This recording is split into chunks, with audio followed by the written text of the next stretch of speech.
Let's understand the topic computing gradients using AutoDiff. In this topic, we will understand when to apply AutoDiff, how to calculate the gradients using AutoDiff in TensorFlow, how to calculate gradients for more than one variable, how to calculate gradients for the constants, how to force the gradient tape to watch any of the tensors, and how to stop the gradients from backpropagating. Let's start with the first topic.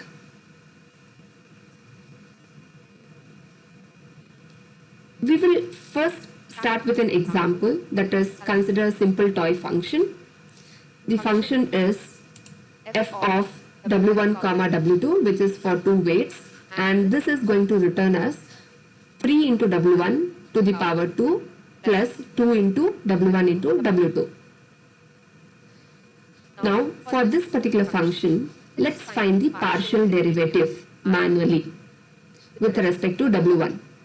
If we find the partial derivative with respect to w1 for this function, it is 6 into w1 plus 2 into w2. And we will find the partial derivative with respect to w2. The answer for that is 2 into w1. Now we are going to consider a point, that is w1 comma w2 as 5 comma 3. For this value, what is the values? What is the result with respect to w1? It is 36, and with respect to w2, it is 10. That is, if we substitute the values of w1 and w2 in the partial derivatives of w1, we get it as 6 into 5, that is 30, plus 2 into 3, that is 6, which is equal to 36. And now with respect to w2, it is 2 into 5, which is 10. So we get it as 36 and 10. This partial derivative, whatever you have calculated, it is manually. Now, if you apply the concept of partial derivatives in the neural network, that is, we have to calculate it for thousands of parameters. Manually calculating it will be very difficult. In this case, let's see a solution where it is able to compute an approximation for each of the partial derivative by measuring how much the function would output when we tweak the corresponding parameters. That is, when we tweak w1, what would be the output, and when we tweak w2, what would be the output. For that, w1 and w2, we are passing it as 5 comma 3, and we have taken an epsilon, which is 10 to the power minus 6. And now we are including this epsilon to one of the parameters w1, and it is giving the result as 36. We are tweaking it. So next we are adding the epsilon to w2, and we are getting it as 10. Now this looks exactly the result what we got earlier with the manual calculation. Here, with that particular function, we are calculating for each and every parameter separately. Now in case if you want to calculate for both the parameters at one stretch, we need to use the concept of AutoDiff. So we are going to proceed with the next topic, that is calculating the gradients using AutoDiff in the TensorFlow. This is the subtopic. For this, we need to consider two variables, that is w1 and w2, and it is assigned with 5 and 3. We have created two variables with the values 5 and 3. And then we created gradient tape, that is tf.gradient tape, which will automatically record every operation that we perform on the variables. Finally, when we ask this tape to compute the gradients, it will return us the result Z with regards to both the variables W1 and W2. That is in the last line. And when we print the gradients, we are getting the result as 36 and 10, which is equal to the value which we manually calculated.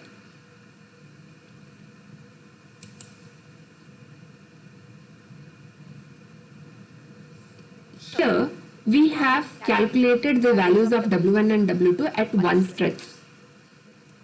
Now, using the same gradient concept, that is TF dot gradient tape, if you want to calculate it for one variable at a time, what happens? Let's check it.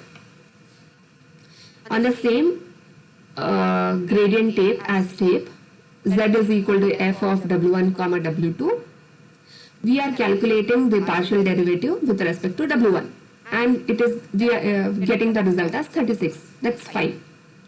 Now, if we apply tape dot gradient, that is the partial derivative for W2, we are getting it as the runtime error. That is, the tape, gradient tape automatically will be erased. The tape will be automatically erased immediately when we call the gradient method. So if we call it once, it will return the result. When we call it second time, the data is erased. So we are getting an exception as runtime exception. In order to avoid this, the option is that we need to make the tape as persistent. That is, with TF dot gradient tape with persistent equal to true as tape, then we can compute both the partial derivatives with respect to W1 and W2. We would get 36 and 10. It works fine. So what happens here? After calculating the gradient, it deletes it and then calculate it once again, just by releasing the resources.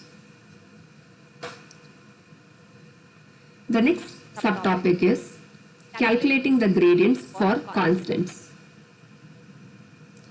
So instead of variables, if we pass the constants for the gradient tape, so what happens?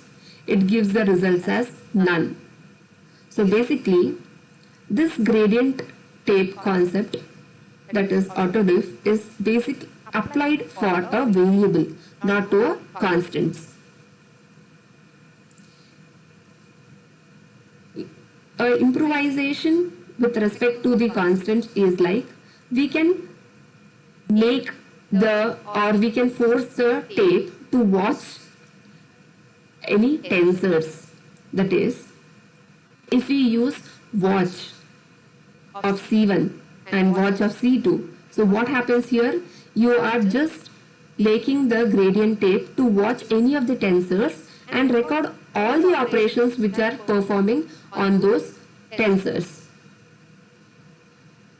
For example, with TF dot gradient tape as tape, when we use tape dot watch of C1 and tape dot watch of C2, and then when we ask to return the partial derivatives of C1 and C2, it is returning 36 and 10. That means it is able to watch the variables W1 and W2 and returning the result as 36 and 10.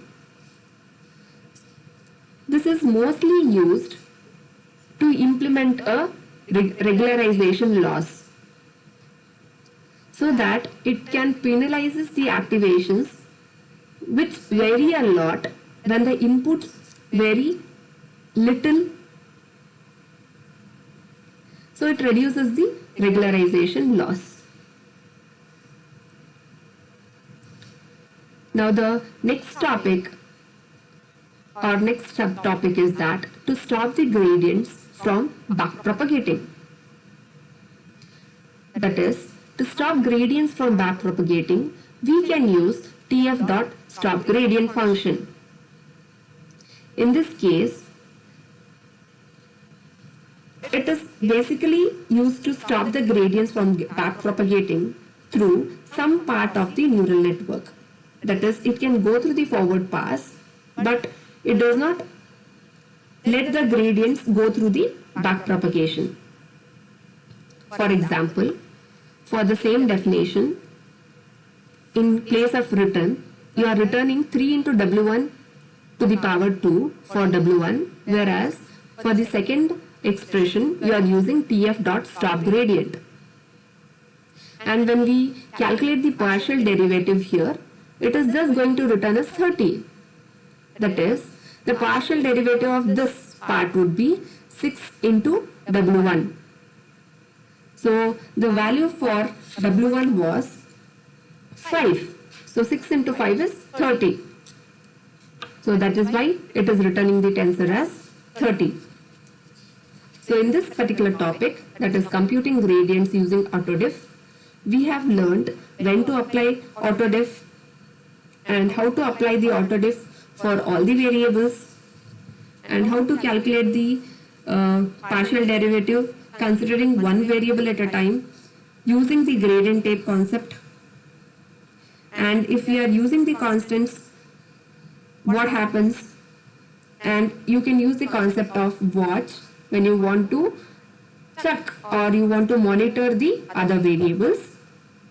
And the last subtopic was to stop the gradients.